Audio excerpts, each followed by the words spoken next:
Question 22 number का है, बगल की आकृति में m और n दो समतल दर्पण है। देखो एक समतल दर्पण m है, एक n है, जो परस्पर लंब है, ये एक दूसरे पर लंब है यहाँ पे, ठीक है। दिखाइए कि दर्पण m का आपतित किरण AB, दर्पण m का आपतित किरण AB और दर्पण n के परावर्तित किरण CD एक दूसरे के समांतर है, यह हमें दिखाना है। चलिए देखते हैं। दिया क्या है हमारे पास, यहाँ जो दर्पण m जो है समांतर है दर्पण, लंब है दर्पण n के, n पर लंब है, ठीक है। और क्या दिया है, तो यहाँ देखो आप ध्यान से, यहाँ पे दिया तो सिद्ध करना है, रहने देते हैं। आप चाहो तो पूरा कुछ लिख देना, आप चाहो ना तो दिया है में ये सारा कुछ उतार देना, ये सारा कुछ है देना कि m और n दो समांतर पर जो परस्पर एक दूसरे पर लंब, इतना लिख देना इस पे। तो सिद्ध करना है कि यह आपतित किरण AB जो है ना समांतर है परावर्तित किरण CD के।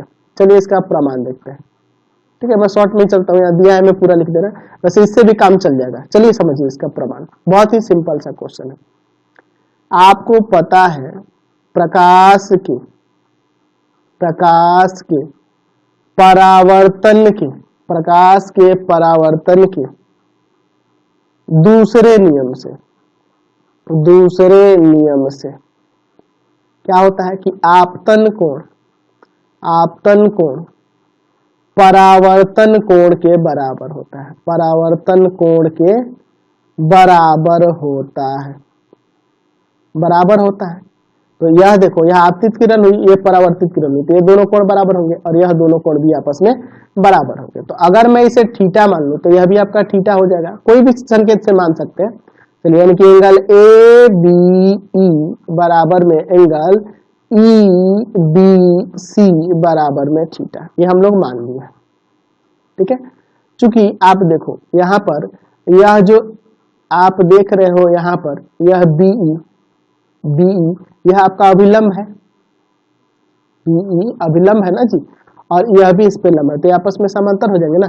चूंकि यहाँ पे BE तथा EC अभिलंब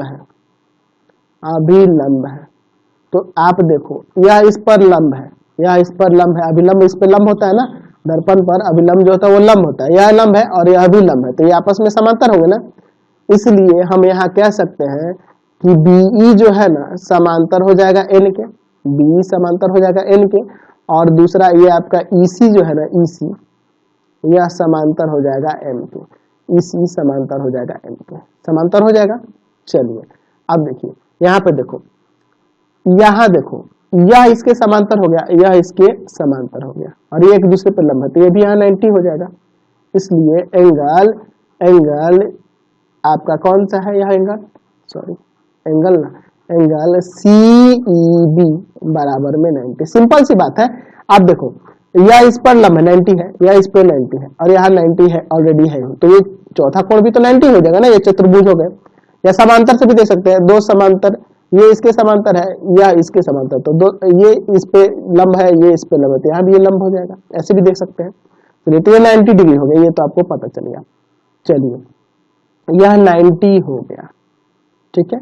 अच्छा यह थीटा है, यह वाला आपका थीटा है, तो यह कितना हो जाएगा, यहाँ आपको पता है कि किसी समकोण त्रिभुज के दो न्यून कोणों का योग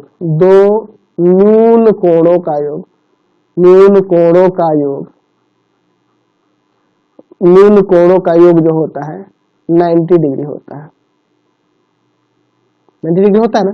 तो देखो यह थीटा है, तो यह कितना हो जाएगा, 90 माइनस थीटा आ जाएगा। आप चाहो तो निकाल सकते हो, आप चाहो तो लिख सकते हो कि एंगल ECB और प्लस में एंगल EBC बराबर 90, चाहो तो लिख सकते हो, क्योंकि देखो यह 90 है, तो यह एक समकोण त्रिभुज हुआ, तो यहाँ पे ECB और प्लस में एंगल EBC 90 हो जाएगा। तो ये तो हम थीटा माने हैं ना जी, और हमें एंगल ECB से मतलब है, तो ये जाके उधर घट जाएगा, यानी कि यहाँ से हमारा एंगल ECB बराबर में 90 माइनस थीटा आ जाएगा, 90 माइनस थीटा, यह आपका 90 माइनस थीटा हो गया। तो यह 90 माइनस थीटा यह इसके बराबर होगा, क्योंकि आपतन कोण परावर्तन कोण के बराबर होता है ना जी, तो एंगल DCE बराबर हो जाएगा। तो यहाँ लिख सकते हैं कि एंगल DCE बराबर एंगल ECB बराबर में 90 माइनस थीटा। क्यों? क्योंकि आपको पता है कि आपतन कोण परावर्तन कोण के बराबर होता है, परावर्तन कोण के बराबर होता है।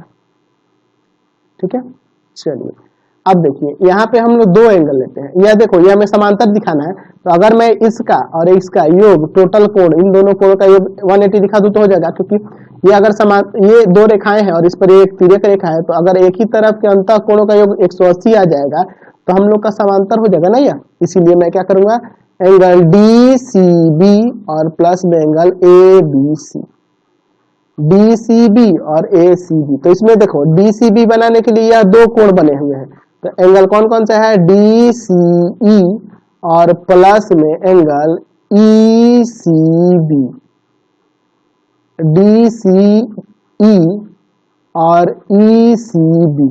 उसी तरह से हम लोग ABC के लिए इसमें दो कोण लगे हुए हैं, कौन कौन सा, तो एंगल ABE और प्लस में एंगल EBC, ABE और EBC। चलिए यहाँ पे देखो, एंगल DCB और प्लस में एंगल ABC। यह देखो, यह कितना है, 90 माइनस थीटा है, यह भी आपका 90 माइनस थीटा है, यह आपका थीटा है और यह आपका थीटा है। तो यह थीटा से थीटा कट जाएंगे, तो 90 90 180 हो जाएगा ना। तो एंगल DCB और प्लस में एंगल ABC बराबर में 180 आएगा। तो अतः ये दोनों युग्म कैसे हैं, अतः यहाँ लिख सकते हैं कि चूंकि लिखो, चूंकि DCB तथा एंगल ABC एक ही तरफ के अंतः कोण है और इनका योग जो है 180 आ जा रहा है, इसलिए यहाँ से AB समांतर हो जाएगा CD के, AB CD के समांतर हो जाएगा। ये हमारा प्रमाणित हो गया। तो ये आपका एक्सरसाइज पूरी तरह से कंप्लीट हो गया। तो मैं इस वीडियो में इतना ही रहने देता हूँ। नेक्स्ट वीडियो में आगे हम लोग प्रमेय पे चलेंगे और उसके बाद एक्सरसाइज के क्वेश्चन को देखेंगे। प्लीज आप चैनल को सब्सक्राइब करेंगे, वीडियो को लाइक शेयर करेंगे और मेरे other channel Pathfinder classes Chhapra, Bharati Bhavan Ravikant sir, ठीक है। और तीसरा चैनल जो है वो सिर्फ रविकांत सर के नाम से है, रविकांत सर। तीनों चैनल को सब्सक्राइब करेंगे, वीडियो को लाइक शेयर करेंगे और इससे रिलेटेड जो भी वीडियो देखना होगा सीधे डिस्क्रिप्शन में जाएंगे, आपको पूरे बुक का लिंक मिल जाएगा। Thanks for watching the video.